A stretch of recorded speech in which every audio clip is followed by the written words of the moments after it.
Bienvenue à cette nouvelle énigme du vendredi, la 9e, qui s'intitule le marronnier. Alors ici, nous avons droit à un verger, des prunes, de très très belles prunes apparemment, et une caisse.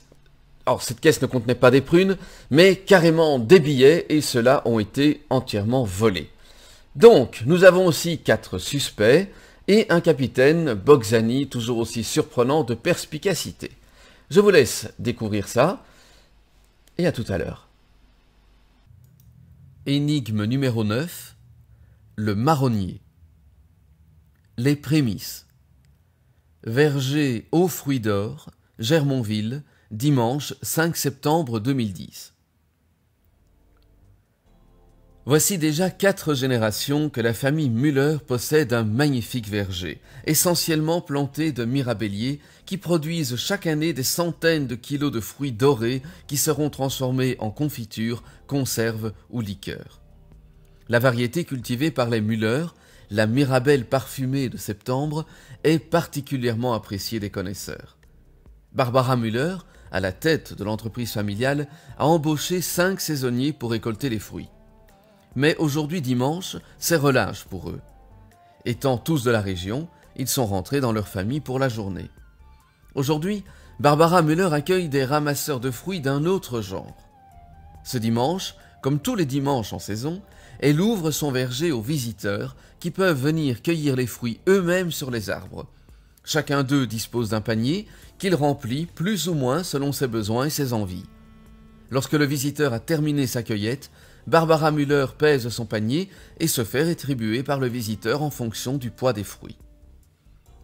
Elle a mis en place cette offre de cueillette au verger voici 3 ans et elle est très satisfaite.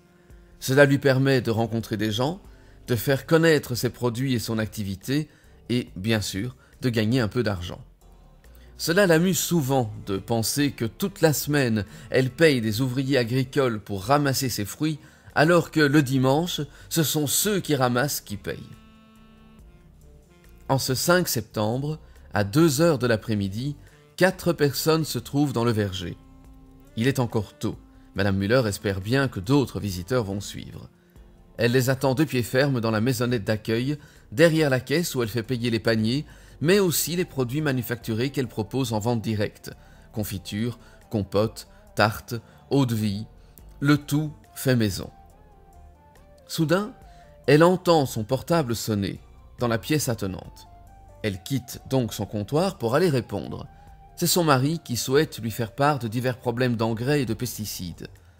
Lorsqu'elle revient à l'accueil après son appel, elle se rend compte que le tiroir-caisse, qui contenait les recettes du matin et de la semaine dernière, a été intégralement vidé des billets qu'il contenait.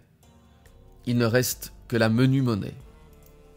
Barbara Müller s'en veut bien sûr d'avoir laissé la caisse ouverte, mais elle n'est pas femme à se lamenter sans rien faire. Elle saisit son téléphone et appelle la police. L'enquête. Le capitaine Bogzani, ravi d'avoir un bon prétexte pour quitter la table d'un repas de famille qui s'éternisait, arrive rapidement sur les lieux avant d'être rejoint par Mathieu Meyer, l'un des lieutenants du commissariat de Metz. Barbara Müller leur expose les faits. Je me suis absenté une dizaine de minutes dans la pièce à côté pour téléphoner. Quand je suis revenu, la caisse que j'avais bêtement laissée ouverte dans ma précipitation pour répondre au téléphone était vide. Il ne peut s'agir que de l'une des 4 personnes qui se trouvent dans le verger. Comment pouvez-vous en être aussi sûr? C'est bien simple, capitaine. Je suis seul ici. Les saisonniers qu'on a embauchés pour cueillir les mirabelles sont de repos aujourd'hui et mon mari est chez le gros René, notre voisin. Si quelqu'un était entré à l'accueil, j'aurais entendu la clochette tinter. Madame Müller montre au policier la clochette en question. Suspendue à la porte, elle se met à tinter dès qu'on tire ou qu'on pousse la porte. En effet, confirme Bogzani en ouvrant et en refermant la porte pour se rendre compte du bruit produit. On ne risque pas de ne pas l'entendre. Et bien sûr, continue Madame Müller, j'aurais également entendu la clochette si l'un des visiteurs avait passé la porte pour sortir. Y a-t-il une autre façon d'entrer ou de sortir d'ici? Non, c'est la seule porte d'accès. De plus, le verger est entièrement fermé par un mur en pierre de plus de 2 mètres de haut. Il date de mon grand-père et je vous garantis que personne n'a jamais réussi à passer par-dessus. Et ce n'est pas faute d'avoir essayé. Combien d'argent y avait-il dans la caisse? Je dirais entre 500 et 600 euros. Fort de ces précisions, le capitaine Boczany demande aux 4 visiteurs de revenir à l'accueil et il leur explique les faits. Aucune des personnes présentes ne se dénonce. Toutes portent des vêtements avec des poches et pourraient sans peine dissimuler une petite liasse de billets sur elles. Aussi, Boczany procède-t-il à une fouille minutieuse de chacun, sans succès. Le voleur a donc caché l'argent quelque part dans le terrain de Madame Müller. Le capitaine envoie son lieutenant explorer le verger pour tenter de le retrouver. Au bout d'un quart d'heure, il revient fier de lui avec l'argent. Il prend son chef à part et lui explique qu'il a retrouvé les billets sous une pierre derrière le marronnier au tronc creux situé à côté du robinet au fond du verger. Il précise aussi qu'il a nettement distingué des traces de pas devant l'arbre. À cet endroit, la terre est humide en raison de l'écoulement d'eau du robinet. Le reste du terrain est sec, car il n'a pas plu depuis près d'une semaine. Mathieu tend enfin au capitaine un petit morceau de tissu noir, visiblement arraché, qu'il a retrouvé accroché à l'une des branches du marronnier. Apparemment, c'est assez récent. Le tissu n'est ni effiloché ni décoloré. Cela provient sans doute de la tenue vestimentaire du voleur. Oui. Ou de celle de n'importe qui aura frôlé l'arbre en allant se laver les mains. Possible, oui. Après avoir entendu les explications de son lieutenant, Boczany retourne auprès du groupe de visiteurs et de Madame Müller. « Écoutez, leur dit-il, le lieutenant Meyer ici présent a retrouvé l'argent dérobé à Madame Müller. Il était caché derrière l'arbre au tronc creux qui se trouve à côté du point d'eau au fond du verger. Étant donné que le montant dérobé n'est pas très important, Madame Müller accepte de ne pas porter plainte si le voleur se dénonce et qu'il accepte d'effectuer quelques travaux agricoles pour elle en compensation. Je laisse donc une dernière chance au coupable d'avouer son acte. » Pas un des visiteurs n'esquisse le moindre geste ou ne prononce un seul mot. Très bien.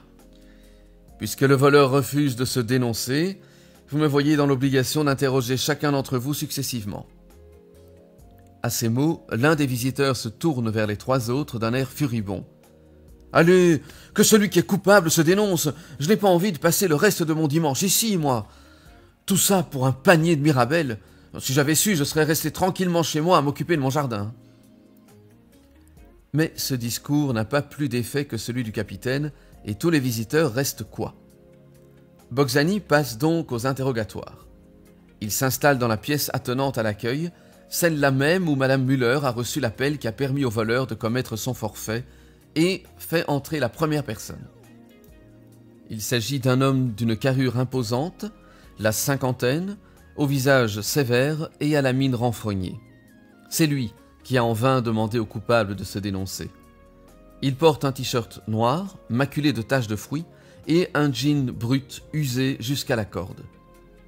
Ses chaussures, des baskets en toile d'un autre âge, sont elles aussi sales et en mauvais état, mais leur semelle est sèche.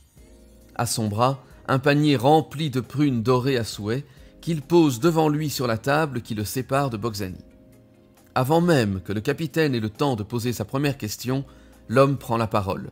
« Regardez, capitaine, j'ai cueilli plus de 5 kilos de fruits. Et ça, en moins d'une demi-heure.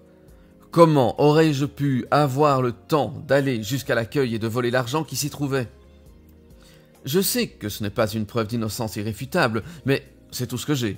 Et puis, je préfère vous le dire, capitaine, j'ai déjà fait de la prison. » « Pour quel motif ? » ?»« Vol. Il y a de ça 14 ans. J'étais barman à Nancy. Je me suis fait pincer à voler dans la caisse de mon employeur. Fâcheuse coïncidence. Oui, mais coïncidence quand même, capitaine. Ce coup-ci, je suis innocent. Je n'aurais pas pris le risque de retourner en prison pour quelques dizaines d'euros volés dans un verger. Je ne sais pas combien la propriétaire avait dans sa caisse, mais ça ne devait pas aller chercher bien loin, j'imagine. Est-ce que je peux m'en aller, capitaine ? Nous en avons fini pour l'instant, mais restez à l'accueil avec le lieutenant Meyer. Lorsque l'homme s'éloigne, Boczany remarque un accroc à l'arrière de son t-shirt. « un jeune homme d'une vingtaine d'années lui succède. Immense, le visage émacié, on l'imagine mal faire des confitures de Mirabelle. D'ailleurs, il n'a pas dû en ramasser plus d'une livre, à en juger par la maigre poignée de prunes perdues au fond de son panier. Il porte une casquette rouge et blanche, aux couleurs d'une équipe de baseball américaine, une vieille chemise à carreaux clairs dont il a retroussé les manches longues, et un jean noir, largement troué aux genoux et élimé aux chevilles. Lorsqu'il s'avance vers Boxani, ses baskets boueuses laissent des traces sur le sol. Une ou deux feuilles mortes sont collées à ses semelles. Comme son prédécesseur, il prend la parole avant que Boxani ne pose la moindre question. « J'habite avec ma mère tout près d'ici. C'est elle qui m'envoie cueillir des prunes chez Madame Müller. Elle est handicapée et ne peut plus marcher. Je viens ici une fois par semaine en saison depuis 3 ans. Madame Müller me connaît très bien et réciproquement. Je ne l'aurais jamais volée. C'est vrai que j'aurais bien voulu qu'elle m'embauche cette année comme saisonnier, mais elle a refusé en disant que je m'y étais pris trop tard. Son équipe était déjà au complet. Ça m'aurait permis de me payer la mobilette dont j'aurais eu bien besoin à la rentrée en octobre pour aller à la fac, mais bon, tant pis. J'irai en car. » Le capitaine remercie le jeune homme, puis fait entrer le 3e visiteur. Une belle jeune femme blonde, la trentaine, se présente devant lui. Elle porte un bob en toile noire sur la tête, d'où ses cheveux débordent en vagues ondulantes. Son débardeur moulant laisse voir ses épaules hâlées et son short très court met en valeur ses jambes longues et galbées. En prévision de ses activités campagnardes, elle a chaussé des baskets montantes en toile qui portent de récentes traces de boue. Elle tend une main terreuse à Boxani en disant « Je me présente, Solène Lecoq. Enchanté, capitaine. » Enchanté, répond Boxani, un peu décontenancé par cette entrée en matière inhabituelle. Vous savez, continue Solène Lecoq, c'est la première fois que je viens ici. Je trouve ça formidable, cette idée de repartir avec des fruits que l'on a soi-même cueillis et choisis. Je pense que je reviendrai très vite. En tout cas, en ce qui concerne cette histoire de vol, sachez que je n'avais même pas vu qu'il y avait un marronnier au fond du verger. Je vous assure que si quelqu'un a dérobé quelque chose à cette pauvre femme, ce n'est pas moi. Hein. Une autre femme succède à Solène Lecoq, dont elle n'a ni la jeunesse ni la silhouette. Martha Gilbert assume sans complexe ses 42 ans, ses quelques kilos en trop et ses cheveux blancs. Elle porte un t-shirt publicitaire beaucoup trop grand pour elle, un bermuda en jean frangé, sans doute taillé dans un vieux pantalon, et des baskets à scratch légèrement boueuses. « Connaissiez-vous ce verger avant aujourd'hui » demande Boxani en guise d'introduction. « Eh bien oui, j'étais venu une fois ou deux. J'aime beaucoup cet endroit. Les fruits sont excellents et la propriétaire très accueillante. Et puis le verger en lui-même est vraiment très agréable. L'arbre au tronc creux, près duquel vous dites avoir retrouvé l'argent volé, est magnifique. Je suis sûr qu'il a au moins 150 ans. J'en ai fait le tour lorsque je suis allé me laver les mains au robinet, après avoir rempli mon panier.